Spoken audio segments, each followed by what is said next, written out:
My cat was pregnant, and I was really excited about it. I really looked forward to the kittens.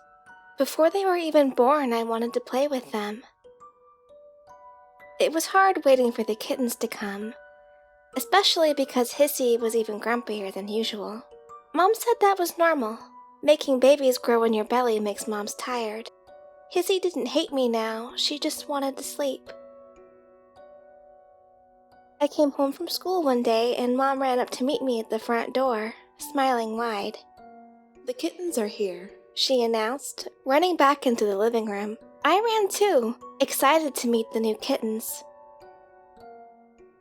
There was a cardboard box in the room, which we'd put our old towels in so Hissy would be comfortable. Mom bent over the box and picked up one of the kittens, cupping it in her hands and beckoning me closer. I leaned in to see, but there was no kitten. There was a blue slug thing in her hand instead. The slug jumped from her open palm and jammed itself into my mouth before I could ask what it was. Wet and slippery, it slid down my throat like foul jello. I stood there for a moment in confusion, then smiled wide, bursting with excitement. Mom was still smiling too. This was a happy day. That's when I heard Dad come home from work. I walked over to the box. Hissy was lounging comfortably on the towels, 3 more babies squirming beside her. "Dad! Dad!" I called, cupping one of the tiny babies in my hands. "The kittens are here. Come see."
When I found Jack, I didn't plan on keeping him.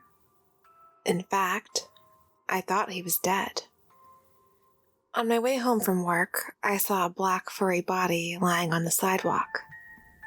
I parked my car and walked over to check, finding a cat with a tire impression stamped on its side.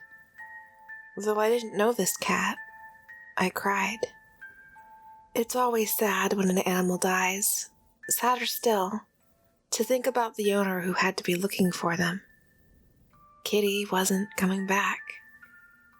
I could have left him there, but it didn't feel right. After wrapping him in my sweater, I drove to the local shelter with a heavy heart. I figured they'd know what to do. When I went to grab the body from the back seat, I was surprised to see a pair of orange eyes blinking up at me. The cat had shaken off my sweater and was lounging comfortably. The tire impression was still there, but it looked less serious than I remembered. Instead of questioning it, I was relieved. A lost kitty was worlds better than a dead one. After a quick internal debate, I decided to take him home. I figured if no one claimed him, I'd keep him. I didn't really trust the shelter to rehome him, not because they wouldn't try, but because I'd always heard that black cats are less likely to be adopted. The tread on his fur was apparently superficial. If it hurt, he gave no indication. I brought him to a vet to be sure, blowing a bit of my rent money on this perfect stranger. Jack, as I came to call him, was a medical marvel. He'd been run over but walked away without a scratch. Apparently, he'd just been in shock when I found him, scared stiff. I put up found posters in the neighborhood and circulated his photos on social media. No one claimed him. All I got was a troll message that said, "That cat needs to be shot." I blocked them immediately. Jack was unusual. He didn't really meow much, or play, or cuddle. He didn't act scared or aggressive either. In fact, he was the picture of serenity. His presence was a calming one.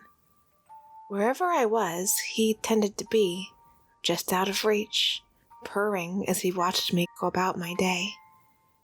He was an observer, calmly collecting his intel from whatever comfy perch he could find. I didn't make much money, so I was usually busy with whatever random side gig I could muster. As much as I loved Jack, I couldn't really afford to take care of him. I could barely take care of myself, yet finding him felt like fate. I couldn't oust him for something as petty as money. I'd make sure his bowl was filled before mine was. I didn't expect Jack to understand or be grateful. He was just a cat, after all. But I hoped he felt loved and safe with me. I'd really grown to cherish the company. When the landlord collected rent, I found myself in a pinch. I sat at my computer to budget and realized I'd have to go without for a while. I didn't complain. Who would I tell anyway? I was alone. Jack was all I had. The next day, I found an envelope on my desk. It was a bank envelope, the same kind I put the rent money in. In fact, when I opened it up, it had a stack of $100 bills inside. It was my rent money, returned. Or had I forgotten to hand it over to John? I don't think he'd have let me forget, yet the money was still in my hand. Jack was sitting on the back of the couch, watching me. He blinked his gleaming eyes slowly in that affectionate way that cats do. "Do you know anything about this, Jack?" I asked with a laugh. He cocked his fluffy head in response, as if he were contemplating an answer. I walked over, reaching out to see if he'd let me pet him. Jack allowed it, arching his body into my palm. He was a beautiful cat. His movements were always so fluid and graceful. Sometimes he seemed more like a shadow, melting and twisting in ways that physics wouldn't allow. Cats are strange, funny creatures. I'd better call the landlord. I didn't want John tacking on a late fee, though knowing him, he would if he hadn't already. Any excuse to squeeze another dollar out of me. "No," Jack said. I looked down at him, surprised by the deep, rumbling voice. I must have imagined it. The voice didn't match the body it came from. "Don't bother calling. Jack spoke again, his tail swishing in a leisurely way. I took care of it." I was terrified and confused. My cat, on the other hand, looked completely relaxed. From that moment on, our relationship changed. The dynamic shifted, and not in a way I'd wish on anyone. "You've been good to me. He said. I will take care of you from now on." John never did turn up to collect the rent. I'd tucked the envelope away somewhere safe. Jack wasn't really a talker, perhaps because he knew he'd frightened me. He still watched me go about my day. I tried to convince myself I'd imagined that voice, a great, big voice that didn't belong to a small, furry body. Yet, the knowing look in Jack's eyes seemed all the creepier with the memory gnawing at me. He wasn't an ordinary cat. At dinner time, I filled his bowl as I always did. I refreshed his water. I cleaned his litter box. I clung to the routine and tried to feel comfort in it, but everything had changed. I could feel it. Jack watched me, but he didn't stay for dinner. He left. He wasn't anywhere in the house that I could find. I thought he might be gone forever, but he was apparently a cat of his word. When he returned, he had something in his mouth. A finger. It was a fat, meaty thing. My cat gave me the finger.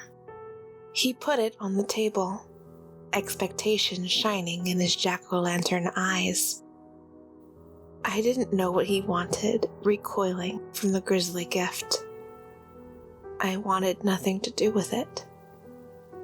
Eat it. Jack said, with a deep, rumbling voice.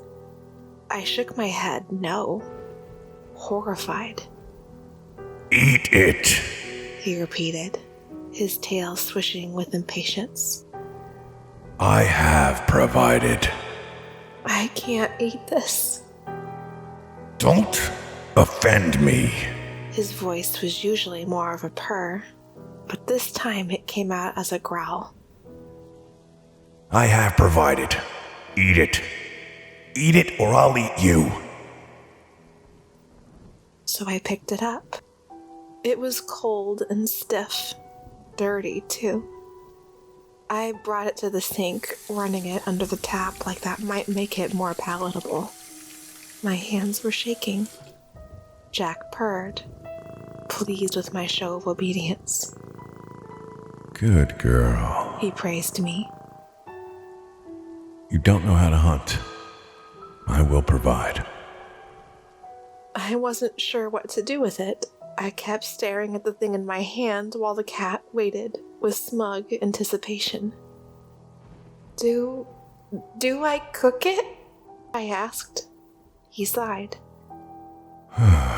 If you must. So I dropped the finger in a frying pan with butter. I checked my spice rack, adding salt and pepper. I wasn't sure what flavors went well with human flesh. I didn't want to find out, but what choice did I have? When it was done, I put it on a plate and stared at it. I didn't want to eat it. I kept hoping I'd wake up from a nightmare I could laugh about later. Go on, He said. It's too hot. It needs to cool, I answered nervously. Fine. He sighed. Several minutes ticked by, simultaneously feeling like an eternity and no time at all. When my time was up, prompted by the nudging of Jack the Black Cat, I picked up the finger from both ends.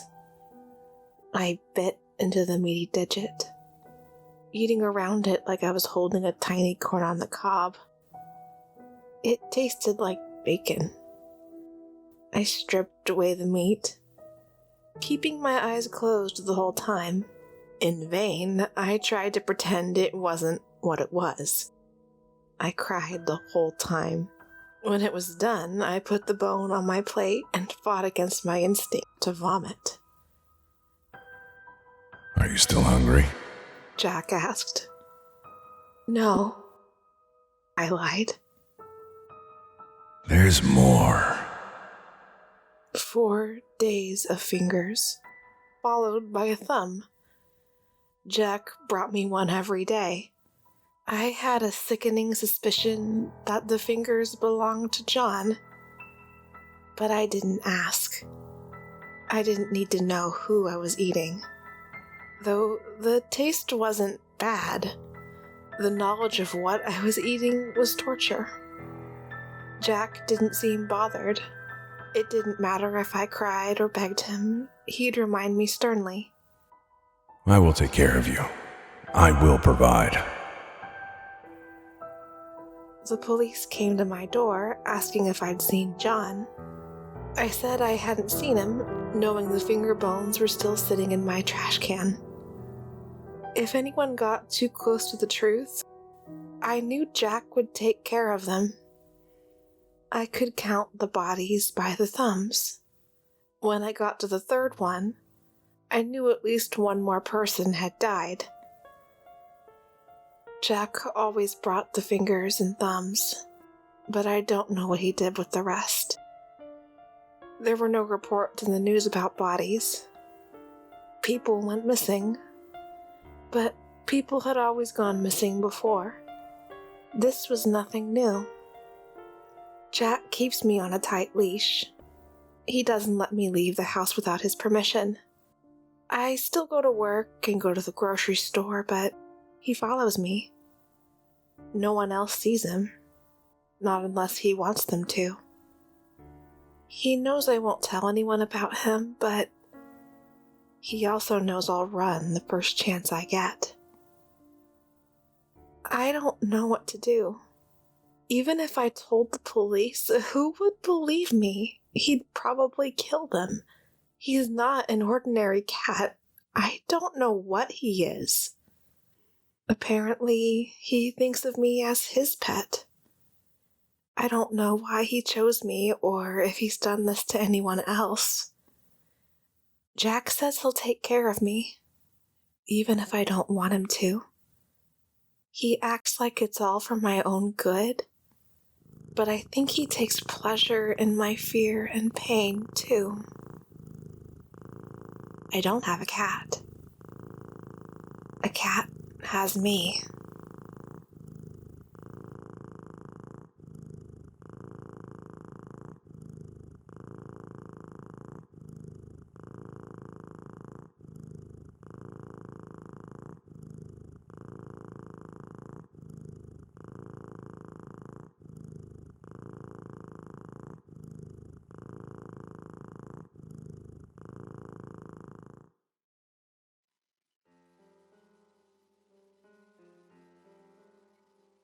I used to work for NOAA Research Group.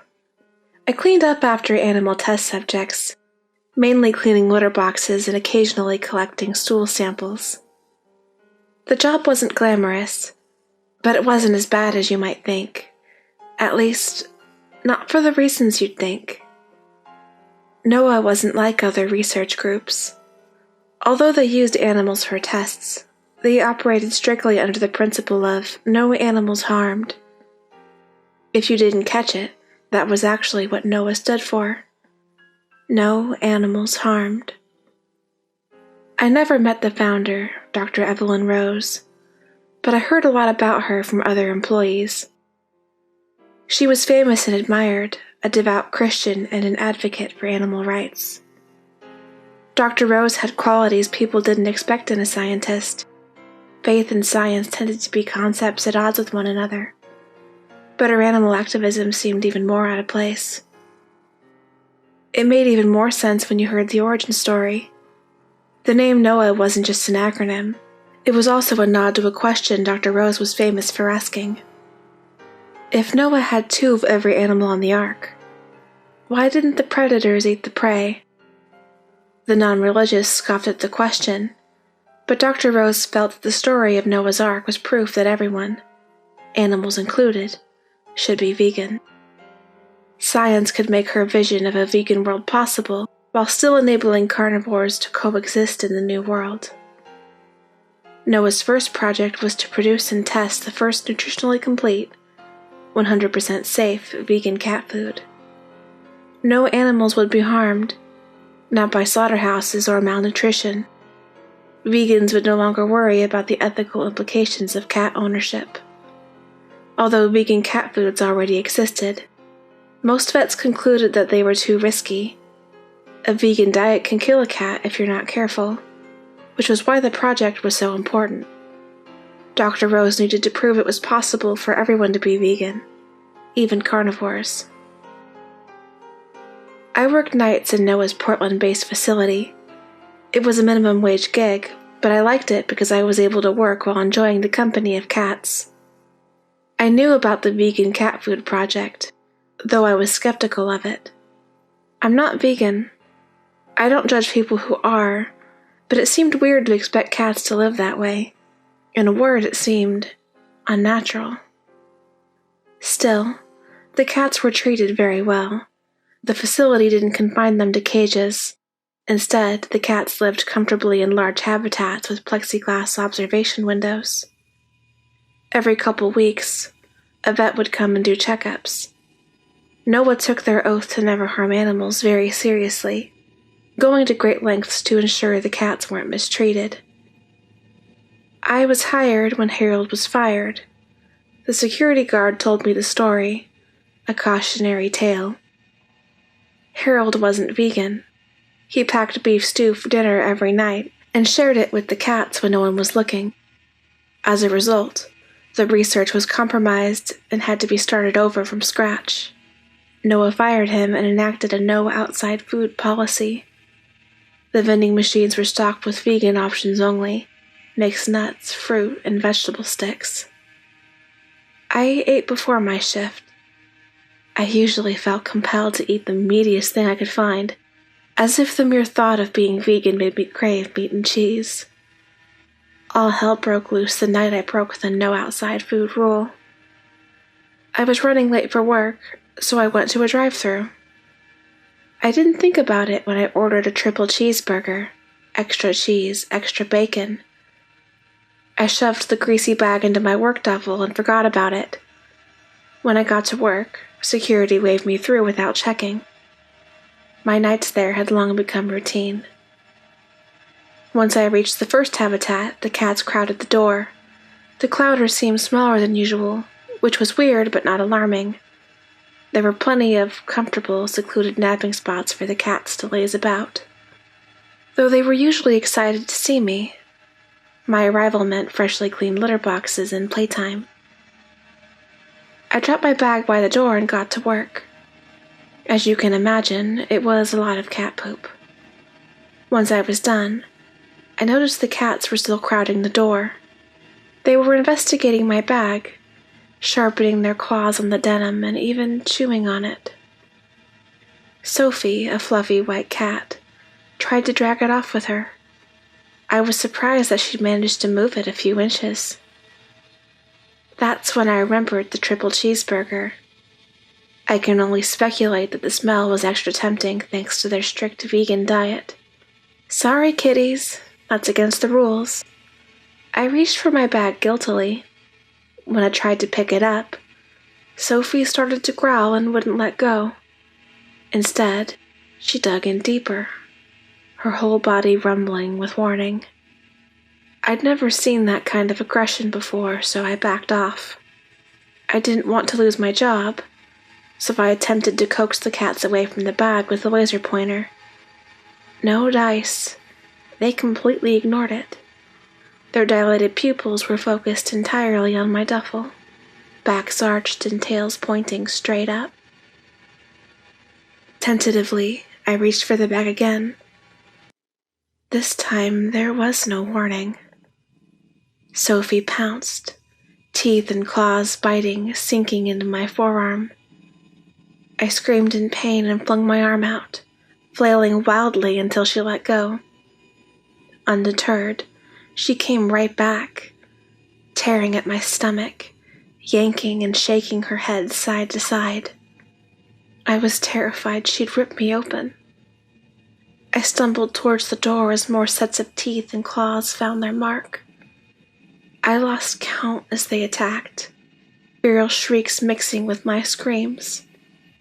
I'd been bitten and scratched by cats before, but not like this. Cats don't normally attack humans with the intent to kill, but the Noah cats were an exception. Security came running, only to stare in horror. They did not enter the enclosure. I stopped, dropped, and rolled, as if I were on fire instead of covered in vicious, spitting cats. The tactic worked. They scattered to avoid being crushed. I didn't give them a chance to move back in, running towards the door as the guards snapped out of their shock, flinging the door open and quickly slamming it behind me. A few of the more tenacious cats threw themselves bodily into the door, beating themselves against it several times before giving up. I was a bloody mess, my skin reduced to ribbons, but the pain didn't catch up right away. I stared through the plexiglass window, watching in horror when the cats descended on my duffel, pulling it apart. They found the burger and chewed straight through the paper, knocking one another aside in competition for it. They divided their kill, jealously guarding bits of burger or strips of bacon that quickly disappeared in their frenzy. Once the burger was gone, they licked the blood off the floor with eager, lapping tongues. The collective purr I heard was chilling. An ambulance was called, and I spent a night in the hospital. I wasn't surprised when I was fired the following morning. Fortunately, the severance pay was more like a settlement. On paper, Noah blamed me for the incident. They said I provoked the attack and that I'd violated company policy. To be honest, I didn't care. I didn't fight it because I was relieved I'd never have to go back. I only recently learned what happened to Dr. Rose, but I can't say I'm surprised. The vegan cat enthusiast had 14 cats, and she'd been feeding them the same food Noah was testing. Although she cherished her cats and they had reportedly been happy and well fed, there wasn't enough of Dr. Rose left to determine her cause of death. I don't know what was in that cat food, but it might be in stores by now. Please research the food you buy for your pets very carefully. Not only is it in their best interest, it might be in yours. Noah is still operating without Dr. Rose. I don't think their mission is the same.